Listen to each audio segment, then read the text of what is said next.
The year is 1968, and Charlton Heston is in a spaceship traveling to different worlds, or maybe the same world. I'm going to give up this bit.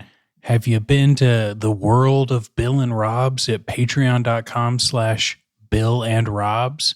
Well, you should, because we have got a whole lot of episodes behind that paywall for you to listen to.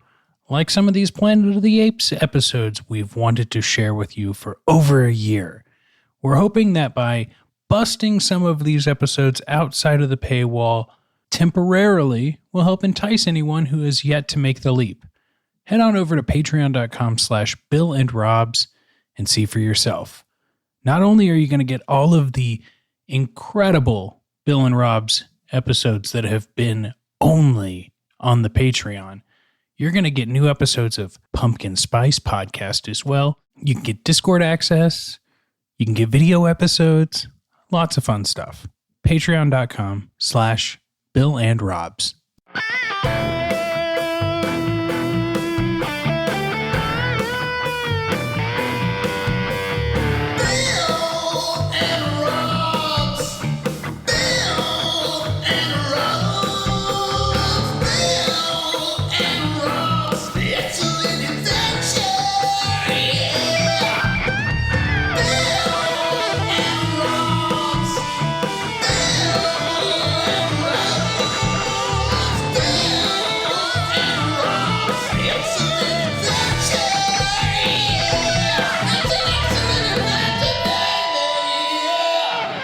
Welcome to Bill and Rob's An Excellent Adventure. I'm Bill Tilley. I am Rob Schulte. You are Bill Tilley. I'm aped up and amped up. I gotta say, I found something at an antique mall that feels more like a thrift shop out here in the desert that is in no way related to Planet of the Apes, but I feel like fits in the universe of the Bill and Rob's Excellent Adventure world. Really? And tell me if you know of this character. Does the name Shotgun Red remind you of anything?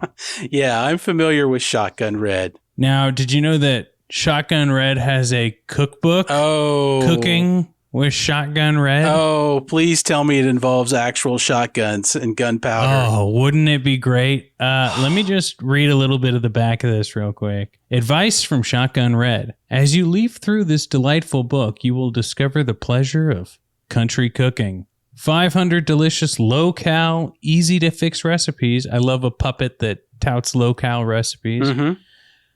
Truly a collector's item. If you enjoy country cooking, this book is a must. Loaded with advice from the master of the culinary arts, Shotgun Red. Who's 3 tall with boots on? Who's a frequent co-host on Nashville Now with Ralph Emery? Is seen weekly by millions of country television viewers? Has his own band and tour bus.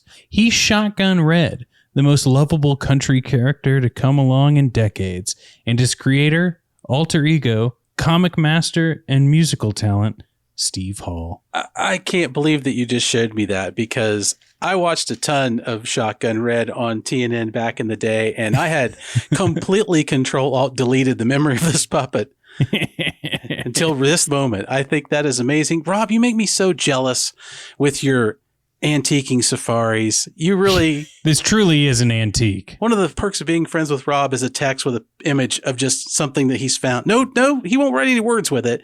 It'll just be a picture of what he found, like that book, and makes me so happy. And I think you just found the basis for our next podcast, because you've got your Shotgun Red cookbook, and for my Christmas present, I got a Cooking with Columbo cookbook.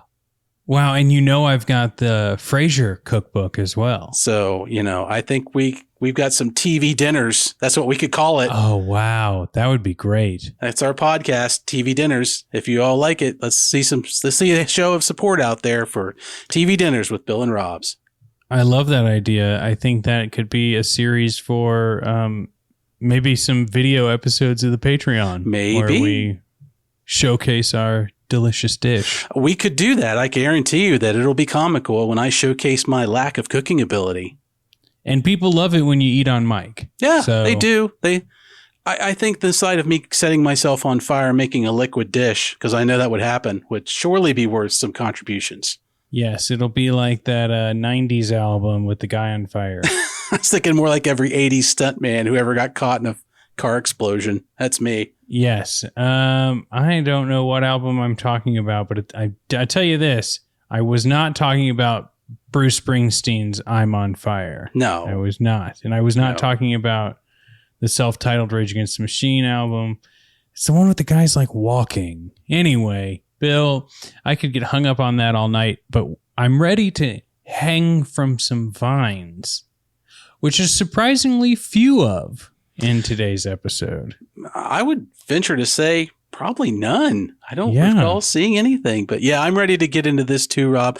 So much so that I'm actually a little sad about this episode because I think I have more to say than we will have time allotted, but I guess that's a good problem to have. It really is. You know, I talk about it all the time in the, look, we're professionals. Everybody knows it, but there are other professional worlds that I have dipped my toe into. And sometimes I just got to tell those people, like, I know we're recapping this and there's a lot of stuff, but just because we don't get to it today doesn't mean it can't be brought up in a future episode. So this is true. Everything can be revisited because we make the rules, baby. That's right. We can be kind. We can rewind if we need to someday. Absolutely. Well, today, Bill, we are talking about Planet of the Apes, 1968.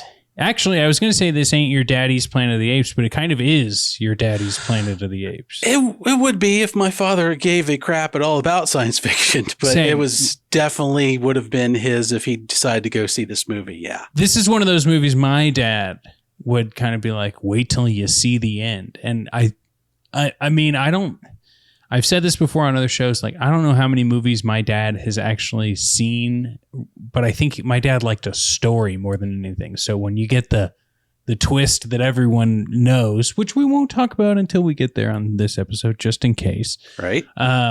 I think he was just delighted to know that, like, wow, ooh, they did it, you know. You know, I think our dads probably would have got along that way because mine was the same. He didn't so much care about it specifically, but if it was interesting, he would sit down and watch it. Otherwise, he's like, I know where that's going.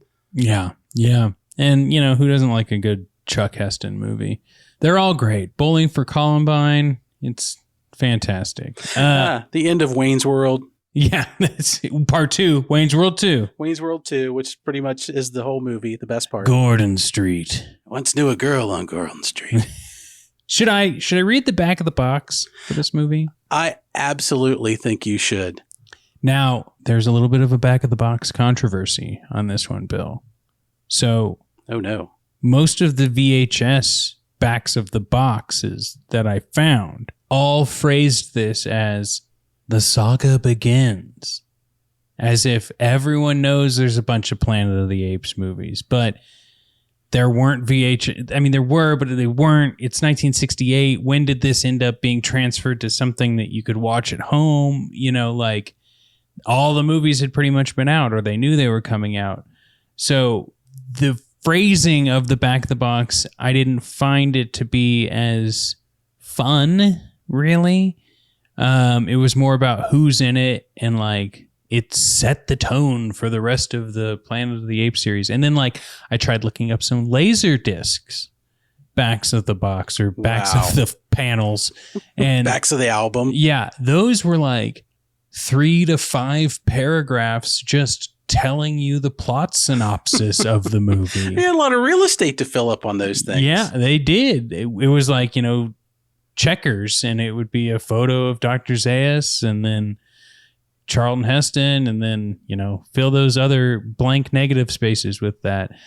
So I found a blurb that I think does justice, and that's what I'm going to read. Okay. Outstanding. A U.S. spaceship lands on a desolate planet, stranding astronaut Taylor in a world dominated by apes 2,000 years into the future, who use a primitive race of humans for experimentation and sport. Soon, Taylor finds himself among the hunted his life in the hands of a benevolent chimpanzee scientist. Wow. That gives us what we need, I think, for today's episode. It does, and I'm going to award you the restraint medal of this for not doing it in Charlton Heston voice. A benevolent chimpanzee scientist. Taylor finds himself among the hunted. His life in the hands of a benevolent chimpanzee scientist. See, take the reward away. Yeah, nope. I'm going to admit it, everybody. This is the perk of being in charge of the show. I get stuff like this for free just by asking for it. Now it's yours too. So, Bill, let's do some general movie talk. Mm-hmm. Where would you like to begin? Well, I'd like to begin with, let's let everybody know, Rob, had you seen this movie before you watched it for the show? I bought the Planet of the Apes box set when they came out on DVD when I was working at a Sam Goody Suncoast, which has been mentioned on this podcast before. I worked there right at the turn of VHS to DVD. So anytime a box set was coming out, I knew about it and I got it. And I really wish I kept a lot of those box sets because they're different now. Like some of the box sets you got back then are not, you know, the Walmart Super Saver collection you get now. And right. I never made it through all of the series, but I used to have this ritual at my house before I knew that you could ask friends to go do things on the weekends where I would get a new DVD or whatever after work. And then I would order myself some pizza or whatever and just watch a different movie every evening in my basement at my dad's house. And I had seen this. I probably haven't seen it since, I'm guessing this was around 2002, maybe. So it's been a little while. Okay. Yeah, I had seen this as well also. I know I had seen it once on something somewhere back in the day. And I know that they ran the sequels on your various side cable channels, superstations and such every once in a while. So I'd caught most of them throughout. On a couple of years ago, I bought the whole series on DVD again. But actually, the fun part is it's probably been whatever the last anniversary was, Fathom Events, where they do the re-release to the movie theater for one day. I got to see this movie on the big screen at my local theater. Wow. Yeah. That's great. And that really was fun. And it really kind of put into perspective this one. It's iconic and legendary. Even if you've never seen it, you just know. It's like, it's one of those movies. So it was great to see this thing on the big screen. It was great to watch it again. I had a good time. There are some moments that were kind of weird, but it was a good time. Well, 1968, brother. Mm-hmm. I, too, really enjoyed this rewatch. And I think that it's fun because, as we've talked about before in other movies, with more life experience comes more rewatch experience.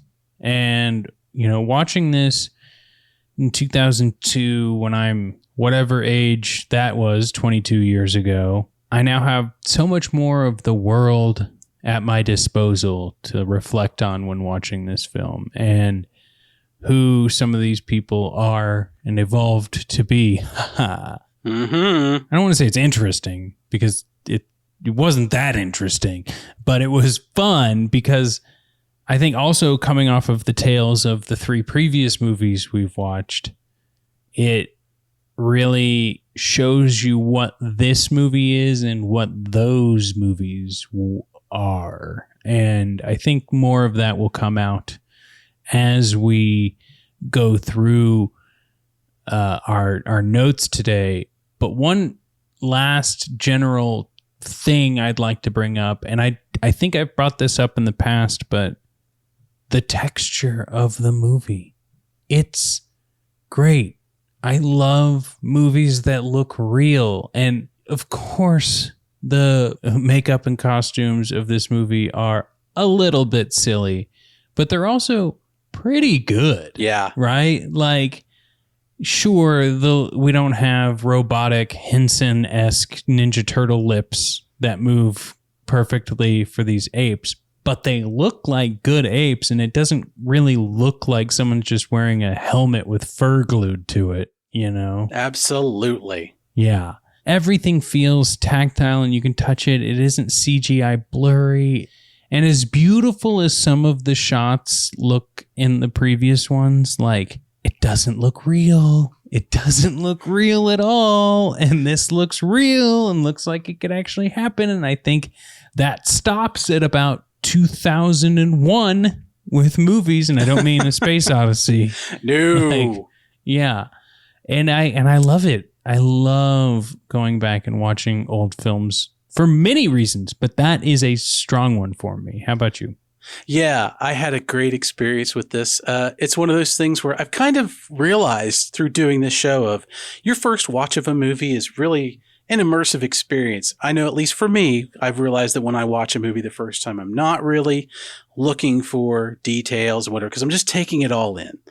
I take it all in as one big lump sum. And if I feel something excited or something got to me, that leads to a rewatch because I liked it and I'll take the opportunity to watch again.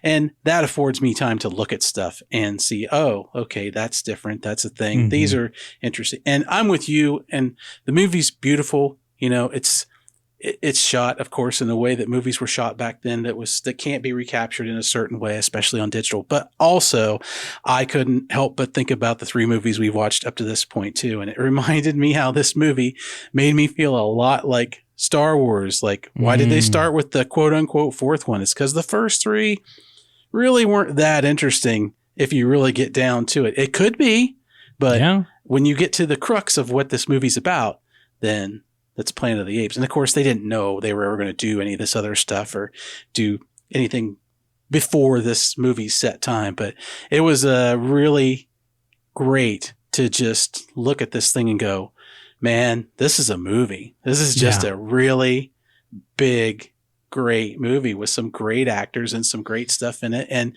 I agree totally. We're not fans of CGI. That's a perfectly useful tool, and it can do some amazing things. But hell, the Avatar: The Way of Water was wonderful. Right? I will take your word for it. I've seen none of those movies, so I guess that'll be a series of water in the future. We'll do that and Water World and all other kinds of stuff. It'll be great. Splash. But yeah, this movie, this is a great movie for people. Like, if you haven't seen like a 60s movie or an icon movie, this is a great one to start with because it's got a lot going for it. Granted, through modern eyes, and like you said, older eyes, depending on where you come at, there's a lot of stuff now that jumps out at me as an adult that I didn't pick up on as a kid, or as I guess what you would call an uneducated or a movie watcher who hasn't watched it a bunch of times, which less life experience than you have now. Yeah, something like that. But it's still an amazing piece of cinema, and there's a lot to like about it. And there's some stuff, of course, that doesn't age too well or just kind of misses the mark. But overall, it earned its legendary status. Well, Bill, should we get into our first segment, Evolutionary Studies? I think we should. Let's swing on over and see what's in there. So let's discuss some of the fun stuff, interesting stuff, shocking stuff, the trivia, something, just little tidbits here and there, right? I'll go first, and then you can go, and then we'll repeat. Monkey see, monkey do. Is that what you're telling me, Rob? Podcaster see, podcaster do? Yeah. Pod no evil, hear all evil of us because we're evil. Anyway, allegedly, Bill, Jerry Goldsmith wore a gorilla mask while writing and conducting the score of this film to, quote, better get in touch with the movie. Oh. If that's not a 1960s psych fest, I don't know what is. I want to believe that, but all I can think of is the legend that Susanna Hoffs wrote Eternal Flame in her room naked in front of a candle, like that kind of level of like getting into the part. But boy, I don't know, man, that would be a sweaty mess. I'm not sure that that's how Jerry would really want to do that, but I'm going to say it's true. And it's the 60s, baby. Yeah, man. I mean, lots of stuff going on back then. It's, free love and apparently plastic masks while you're conducting symphony orchestras and writing scores. He's feeling the ape. He is feeling it. What about you? What's one you brought to the table? Well, it plays off of what you just said. And I want to say right now, Rob, there's so many interesting facts about this movie. Yeah. This movie amongst all was just a sheer hell for me to get down to just what we've agreed on for time. We might do a roundup episode at the end of this. We might. We very well might. But one thing that really struck me was all the ape actors in this movie had a ton of fun with their makeup when they had it on. As much as they knew it was uncomfortable, there are constant stories. I watched the Behind the Planet of the Apes documentary and a bunch of stuff. The gorillas in the movie, a bunch of them would come to set. They would go send them out in a van to pick them up and bring them to the set. They were constantly making the driver get out and hide so that they could drive down the freeway as just nobody knows what's going on just because they're filming this movie. Never seen it. Roddy McDowell was guilty of this. He would just take off in his full Cornelius bit, drive down the freeway on his way home, leave it on, and just freak everybody out. He showed up on the Carol Burnett show in costume just to freak her out. Like, that's how good this makeup was, and people were losing it. They were like, there's apes on the freeway, they've learned to drive. And it's like, yeah, watch this movie and you'll hope they don't learn anything else. But because also people were really dumb back then. Yeah, there's that too. But I have to believe that, were I in this same situation, you'd have to take advantage of this opportunity to have some fun with this stuff. So I loved hearing that. That just makes me think, like anything else, if it's a happy set, odds are it was a happy movie.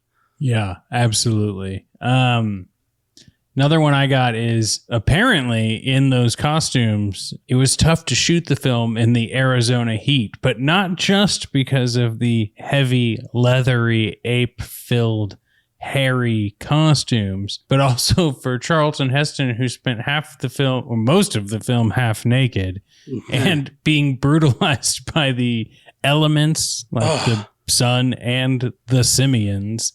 I guess in Charlton Heston's autobiography, there's the sentence, "Even rubber rocks hurt." Oh, he takes such a beating in this movie. It is brutal. I know that there was a point I saw where he said they actually made him a pair of rubber boots that looked like feet so that when he ran, he kind of had shoes on just because. And it got me to thinking, like, there's so many parts in this movie where I'm watching him and I'm going, what is it about him? And it's like, he runs a lot in this movie, a lot. And he runs like a strange Harrison Ford old man run. It's real. It's not action hero. It's not even graceful. It's this real kind of almost slow motion run that's supposed to be fast. You know what it is, Bill? It's realistic. It is realistic, but at times it looks like they told him, they're like, you're running too fast. Look fast, but run slow. So it's almost like he's in slow motion. Or he's avoiding sharp fucking rocks. Or sharp fucking rocks. Or kind of that like constipated, but I need to get to the bathroom, but I can't pull out. How much more do we have to shoot before break? Yeah, no kidding. So kind of in the same vein as that for a location thing. And this movie has amazing locations. They shot in Arizona and Utah and California. The old 20th Century Fox Ranch is where they did a lot of this part. And there's a scene in the movie where the astronauts stumble upon the tribe of humans they first see, and they're in this big cornfield, and it turns into this big hunt where this is where the apes show up and they're thrashing around, and they're like a duck hunt. They're hunting the humans in the same way. So this cornfield did not exist before the movie. They found the area, and the director, Franklin Schaefer, said, we need them to do something here. And they decided, well, they can grow corn here. It was great for corn, but they only had 10 weeks before filming, and there's no corn. So this entire field, this lush cornfield, looks like it's been there forever. They grew it just for this scene, just for this movie. They watered it nonstop. They put special fertilizer on it. And I guess 3 days before shooting, the assistant director comes up and he's like, well, the corn's 8 feet high. And Franklin jokingly said, well, mow it at 6 feet. I asked for 6 feet. And I'm thinking, that is such a Hollywood thing. Oh, yeah. Just make sure it gets done. Yeah. To be bitching that you got more corn out of your cornfield than you could ever want. But it's just one of those things where you think, oh, they found this cornfield. And like the thought that they grew this field ever in the times I've watched it's never occurred to me. So, or even like importing already grown corn stalks and just planting 6 foot ones. Yeah. And I'm like, that's old school movie magic right Yeah. there. They would have CGI'd the shit out of this today, but nope. It's a real field with them just knocking crap around in it. So, and I love a good cornfield that has like mangoes right next to it. Yeah, well, as long as there's not any kids like Bill Mummy wishing me into that cornfield, Oof. I'm okay. But or apes thrashing around in there trying to put me in a very ineffective net. the hunt goes a little. It's a little weird. It's an odd scene, but it's iconic. The hunt is ape. Bill, should we jump to our next segment?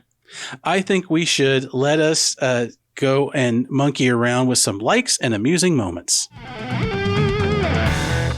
We call this segment Oohs and Ahs, as in ooh, ah. I got to start on the last one. You could have started on this one. I would be happy to. And God, there's so many. I have 2 pages of notes. Once again, just crying that I can't bring up all these points. And that should tell you, go watch this movie. And also, hey, you want more content? You want the notes that weren't said, everyone? Let us know. You're already a patron. And if you're not a patron, we've busted this out from behind the Patreon paywall. Like, hey, there could be even more content that you could get because Bill and I will do that for you because you all are supporting this show. So, Bill, don't throw away those notes. No, never do. Laminate them. Yeah. Put them in a rocket and send them off at light speed towards... Yeah. See them in 2,000 years. Absolutely. That's just an odd thing. So after the astronauts have crash landed on unknown planet, they have to make a desert crossing. And there's a large chunk of the beginning of the movie is just the astronauts getting out of the desert and trying to find shelter and water. And it's weirdly filmed, in my opinion, in a little ways, because there's not a real passage of time. They kind of say it's supposed to be, they've got like 3 days worth of stuff, but you can't really tell. It's one knock against the movie. But as they trundle along in the desert, there is nothing around. There's just no point. And the music's playing hard and it's kind of driving. And he's got his monkey mask on while the music is going. And this scene's going on and on and on. And I'm like, this movie's already starting to drag. And out of nowhere, there is a giant boulder that comes rolling Indiana Jones style down a sand dune that they have to run away from and avoid. And it comes to a stop. And I'm just going, where the hell did this boulder come from? And you look around and it's like the 2 trees in Robo War. There is nothing on the other side of these boulders. They must have just decided, like, we need something to go on here. So light up a cigar and push that boulder at Heston. And it is just like, you guys didn't have to go near that boulder. You could have easily avoided it. But they also didn't need to run away from it if they would have just taken 2 steps back. Yeah, everything would have been great. But I guess, that one's going to make the When Boulders Attack reel. So made me laugh. Yeah. A definite moment of action needed there. Maybe bring it around the table once more on what that moment of action is. One thing that I found very amusing in this was the cigar smoking in the spaceship at the beginning of the movie. Does man still hurt his neighbor? Like, I guess I'll see you in 200 years or whatever before he goes to sleep. And it's like, gotta get that last cigar puff before you go into cryo sleep. Yeah. Did Winston sponsor this mission? Is that? I don't know. I was waiting for Lee Marvin to show up and tell us that it's healthy. Oh man. He and Heston is really enjoying that cigar. And of course, 60 spacecraft, they have gravity and they can't tell, but I noticed that the walls of the spacecraft are sound dampening foam, and he puts that cigar up right against it. Boy, amongst the things that NASA isn't getting, amongst the things that ANSA is not getting right, because it ain't NASA. You check that patch at the door, everybody. Among crew psychological evaluations, I think, is you really don't want those flammables going up like that. But hey man, cigars, got to have them. Feels like maybe he put that cigar out on the astronaut that didn't make it cryo chamber. Maybe that's what it is. Spark got loose. What else do you got for an ooh or an ah? So this movie's, of course, it's an allegory for nuclear war and people's racism and things. A lot of these themes are in this movie. It's great. But there is a line that should hit terribly. And it just made me laugh. about 3/4 of the way through the movie, Taylor and his new mate, Nova, are making their escape from Ape City thanks to Zira and Cornelius. And they're out and they've gotten out, they're heading off, and Zira's giving him a dirty, filthy rag to wear as a kind of a bit of a undercover thing, something to cloak him with. And he's like, this is terrible. This looks bad. Won't they notice? And Zira makes the comment, all men look alike to most apes. And I thought to myself, really? Yeah. Really? All men look alike. And in the first scene of the movie, when you see the tribe, everyone there is about 5'4", men and women, and they are all wearing the Geico caveman hair, which is jet black. And I'm like, really? You're not going to notice the only 6'2" blonde primate that you've been running around the planet Zero? Without big bushy eyebrows. And yeah, with the one that talks, it's like, nobody's gonna.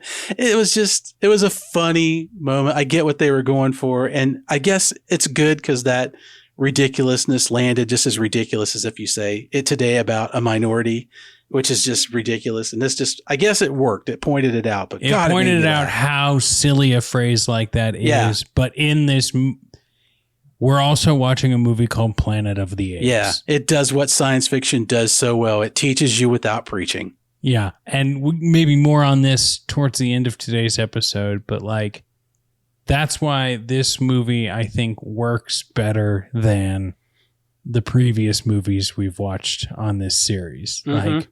It knows what it's doing. It's a movie called Planet of the Apes, Anyway, we'll get there. Bill, one thing I genuinely liked in this film was when, George Taylor is escaping and he's trying to be stealthy around this very open area. And he's sneaking behind an ape funeral. And as silly as it is that he's trying to be stealthy in a very public area, just maybe take the long road, man. It made for a really great, they do put in these pockets of how this ape culture works. This is what happens at a funeral. These are the kind of speeches that are given. We get the trial scene later where we kind of understand how their legal system works or how their belief system works, and I don't know, those little snippets of this society was really fun to me, especially just that funeral scene in general. Yeah, I agree. It really made the thing real. It's what real people go through, the mundane, the everyday. Yeah. Zira and Cornelius are going to work. The zoo people are weird, but they're going to work. There's people going to the science exhibits. They're going to class. They're going to the market. They're just living their lives like everybody else would. So it really sells it okay, this isn't just a bunch of crazy one-note people. I mean, it's one of the things we joke about Klingons in Star Trek. They can't all be warriors. Somebody's got to be a tax accountant and somebody's got to be maintenance. Or the Predators, Yeah, the Predators too. So which one of them are out there making sure that the buses run on time and who's doing the mail, stuff like that. So yeah, it was great to see them just living their lives. And then, of course, like you said, Taylor doing his best Frank Drebin School of Nothing to See Here as he charges through the set, trying not to draw attention to himself by being the most obvious thing in the world. It was amazing. It's great. Well, Bill, who's your champ chimp? So I thought long and hard about this because there are a lot of great people, actors, doing a lot of great things on screen, but my champ chimp is going behind the scenes. It's going to the head of the makeup department, Mr. John Chambers, the man responsible for the ape makeup, because without his incredible work, which is what this is, like Rob said, you look at it and you believe it is what it is. It doesn't have to be an actual talking ape looking exactly like a real ape coming. We're given this representation of an ape society and told this is what it is. And you don't see the lines really. You don't see the seams. It's flawless. They did these as appliances so that they could emote. It is, for 1968, groundbreaking, unbelievable work. that they did. And they put a ton of work into keeping it looking great on screen because they wanted it to be great. The studio wanted it to be believable. They didn't want you to look and laugh at the apes. They wanted you to watch the movie and feel.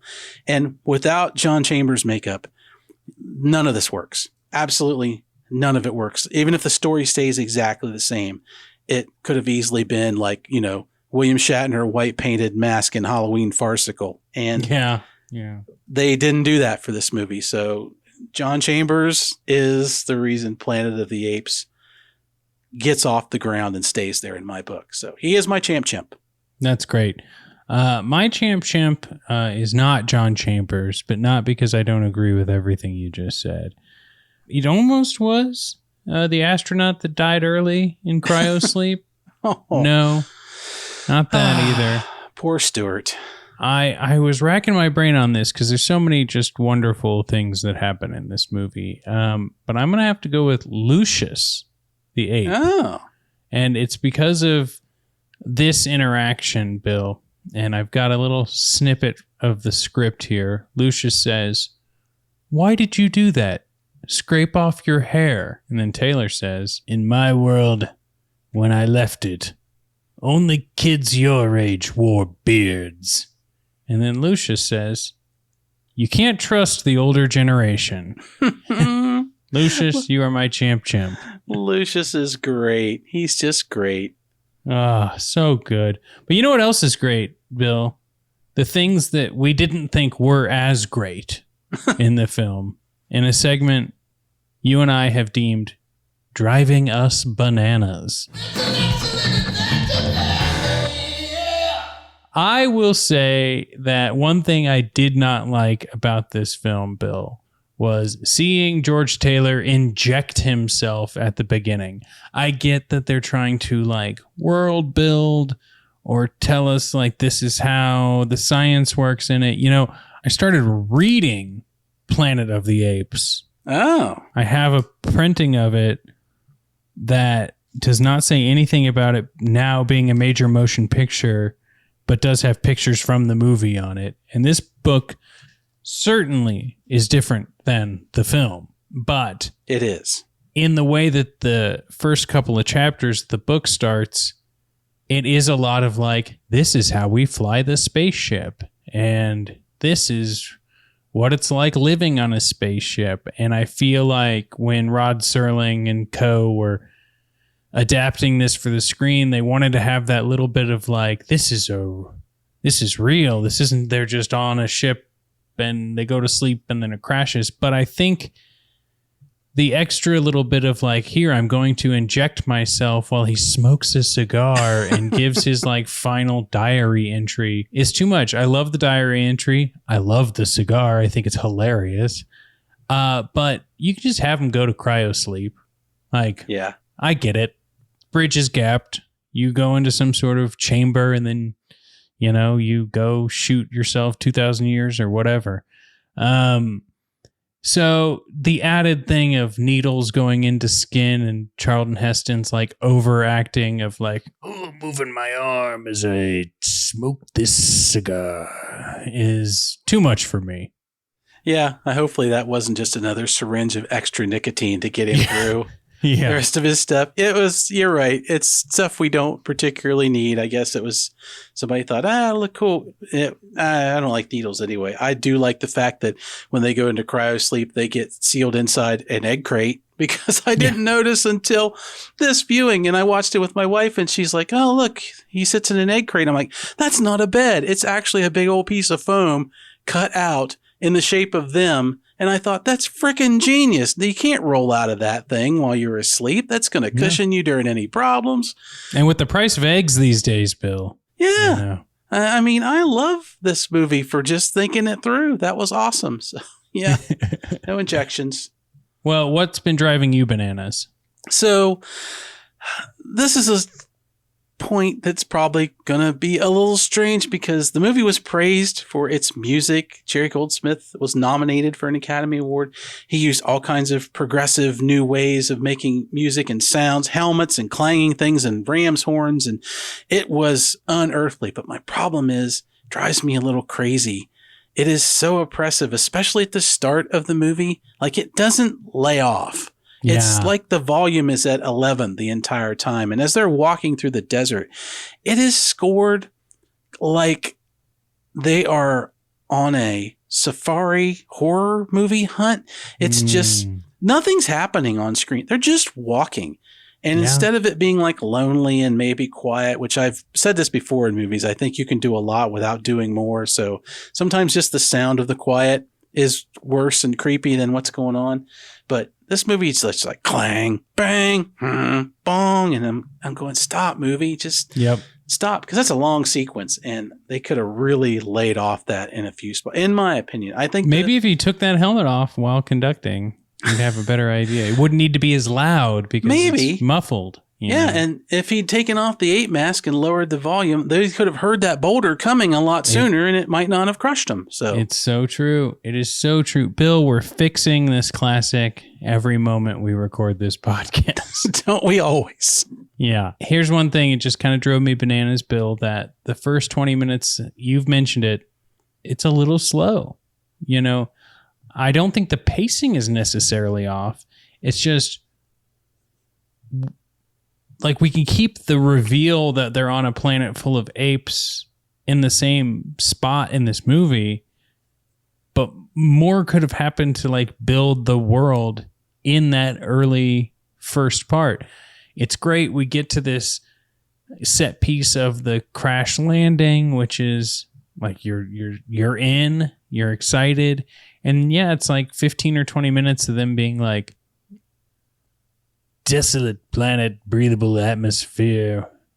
When there's life, there's more life. Where there's one, there's many. And it's like, well, why don't we get a better idea of this planet we're living on? Maybe a little bit of dialogue here or there. Maybe we don't have to just go 10 minutes, have this weird boulder fall, and then go 10 minutes and have them skinny dip for 5 minutes. Like, yeah. Also, you're on a strange planet and the first thing you want to do is go into a mysterious body of water. I don't think that's the smartest idea. No. That's some classic not really thinking it through there. Just kind of like they stumble upon the little sprig of life and their first instinct is, look, life, kill it. And they dig it up out of the ground. Let's dig it up. I wish it had been like a horrible land monster and they would have just attacked because, I'm with you, Rob. It's not that it's not great, but we could have used some different scenery if they're going to take that long. But I get it. They really couldn't due to the limitations. But you do get a long time to look and go, that looks like Arizona. Yeah. Yeah. We're going to get a trimmer coming up any moment here. Yeah. Graboid. Yeah. Graboid. Graboid would have been great. Well, Bill, what else do you have on this segment? For a movie that's got so many scientists in it, a lot of ape scientists especially, and a lot of people versed in science, they're not very good at any of it. The ape scientists especially are not good at seeing the obvious thing. So like they, of course, no, men, women, humans can't talk. So they got Taylor, and eventually he does. Like he's doing things that clearly show he has intelligence. And I looked at my wife and I'm like, this would be like if our cat suddenly started to do math in front of us, took out the paper, wrote it down, adding it up, and we just looked at even I forgot how to do long division. Yeah. And we just looked at each other and went, nah, can't be true. You saw it happen. That's the madhouse that I found in this movie. Give him the damn piece of paper, Zira, that he wants to write stuff down on. There's a million points where he's just, it's not hard to prove that you are a thinking creature and you clearly don't come from at least the place that you are living in now. And they're just like, nah, we don't think so. We're just going to have to hit you with a stick. Yeah. Why would you want to fly? Like, well, it's not even that I want to. It's that I know that it can happen. Yeah. Like they know everything about, they're doing experimental brain surgery and keeping the thing alive, but they can't understand paper airplane go far. It's really weird. And to be fair, I'm going to call out the humans too, because the science behind this mission to me makes no sense. Like, why did they shoot them into space? They know everybody's going to die and be 2,000 years back on Earth, and apparently they're never going to get home. Yeah, the mission seems to be a bit precarious. Yeah, like Taylor's like they were just going out to see what's out there, but if they get there, who are they going to tell? And they went with 3 dudes and 1 girl to quote unquote make her the new Eve and make it, or were they going to make a new planet? And if you did, you got the ratio to men to women way wrong. Yeah, on this trip. Make some science for like creating life, not creating life. Yeah, exactly. And of course, the poor girl has to die immediately because, that's how that works. But yeah, I clearly, you just needed to get to the planet, and you probably would have done a little better if you'd maybe not made the science kind of a backseat to a lot of things. But And we're not asking for like hard sci-fi here. We're asking for And I know how ridiculous this is about to sound, but maybe a realistic scenario in this movie, Planet of the Apes. And that's a little contrarian to what I've said about all of the first 3 movies we watched in this series. But that took a hard turn in the other direction that was just like, no. Like, there is a happy medium here. Mm-hmm. But I will say, Bill, that the silliness of these things is what also makes these movies more fun to watch. Absolutely. It makes a great movie. Yeah. Well, my dirty ape for this movie is, what is it? Honorius? Honorius? Yeah. I think. The bad lawyer ape. No one likes a lawyer in movie world. Nope. I love a lawyer when I need one. But in movie world, no one likes a lawyer. And, he's the worst lawyer. God, they missed such a golden opportunity to have his name be Harry Mason. I just thought of that. What is this, Howard the Duck? I know. Yeah. It's he's a terrible lawyer. His whole argument is just like, I want to win. Yeah, he's like, so you mean you can't tell me the things you've never learned because you weren't brought up in ape society? I know. Likely story. It feels a lot like a management meeting at, large corporation. Oh, God. Bill, it's not that anyone's wrong. It's a miscommunication. That's right. We should have been smart enough to know that the thing I told you was fact wasn't fact at all. It's going to be great. Well, who's your dirty ape? So my dirty ape, and maybe this will be a little weird depending on who it is. It's Taylor. Dun, dun, dun. He's a jerk. And there's just no denying it. Eston starts out just being this antagonistic, needling. He rubs his crew the wrong way. He's sexist. He makes the remarks about women. He constantly is like kind of picking up Nova and throwing her down and throwing her to the wolves. And he's doing stuff like he doesn't care. No. And then in the next scene, they're kind of like, they're cuddled up. Like she loves him because she doesn't know any better. But he's just like, whatever it takes. A new man. He attacks instead of staying calm. Like he's trying to prove he's a civilized creature. He's not an animal, but he keeps doing animal things. Yeah. He grabs at stuff. He yells, he screams. And I get it. It's going to be traumatizing him. But right at the very start, when they land and they make it off the sinking ship and they get to the shore and the other astronaut puts the little flag in the ground, he does this Joker laugh to the stars. That is it's unhinged. Why? It's like it's like an end of the movie moment where your main character finally succumbs and goes nuts, but he just skipped straight to it, and then he just kind of keeps up this level of mania through the whole thing, and it doesn't make a lot of sense, and it makes me not like our hero, and I never don't like that. It almost feels like maybe he's not a hero at all. Yeah, and I guess in a lot of ways he's not. He didn't set out to be a hero. He's a guy that went on a mission and he's an astronaut and he's thrown into this crazy situation. So I don't mind his survival ideas that I'm just going to live, but he's not a good person when it comes right down to a lot of things. And that's kind of tough to watch. So, Chuck, you were amazing in this movie. You did an amazing job making me remember it, but your character kind of needed to be taken down with a hose a couple of pegs. It sets a tone when he does that Joker laugh. Very weird. Well, Bill, we've made it to just about the end of this movie. It's time to take care of some monkey business.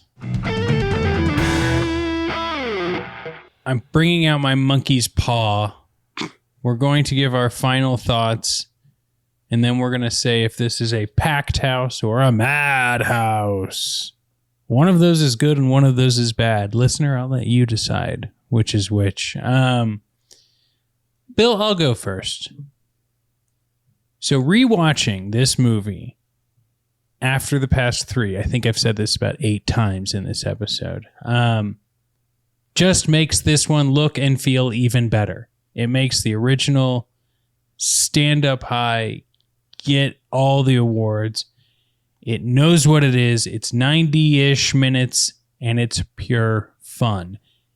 Is it a movie that was made in 1968? Absolutely. It's a movie called Planet of the Apes, and it is silly and ridiculous and thought-provoking at times, but doesn't, drill it into you. It's not trying to be more than what it is. And although there is an allegory, it's not incredibly ham-fisted. When it is serious in its lines, like what you were talking about earlier when Charlton Heston and the other ape kiss, it's there and it's gone, and it says what it's saying while also being kind of fun to watch. And honestly, the reveal at the end is great. It's one of those things like The Sixth Sense at this time where everyone knows what it is. It's in the zeitgeist. It's not like you're going to be really surprised. This movie doesn't do that good of a job of hiding it anyway throughout, but I could totally see teenagers in the 60s going to this and having their minds absolutely blown, and that Statue of Liberty looks really good. That scene looks good. And I'm excited to see more. I want to watch more Planet of the Apes movies, whereas I didn't when we were watching those original. When we said, oh my God, it looks like there's going to be Kingdom for the Planet of the Apes. I was like, how? What the fuck are they going to do? I don't want to see that movie. I will, because we are dedicated to the cause. But this was great. And if it would have been 30 minutes more, I may not have said that. It's done well, and I liked it. So I'm going to say it's a packed house. How about you, Bill? There are 3 points that I'm going to base my final thoughts on. 3 digits of the monkey's paw. 3 digits of the monkey's paw. 1, the fact that the studio was worried the audience would laugh at the apes. The studio did not want that, which is kind of amazing, and for a ridiculous concept, they wanted it taken seriously.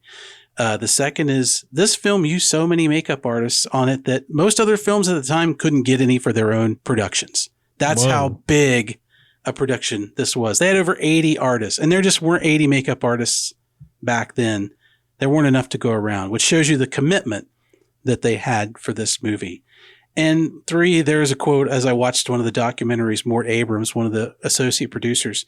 He said that the director and the producer and everybody in the movies, they all knew, and he knew from back then. He said, you can't have a lot of sci-fi ideas without character development or it won't work. And that was amazing to see in a movie. This is the prime of movie making in Hollywood, where the idea of you need to make this movie work. And what makes a movie work is the story and the actors, and you build around that. This film was supposed to be high tech. If you're reading the book, you'll know originally the Ape Planet is extremely high tech, gyrocopters, floating cars, all this other stuff.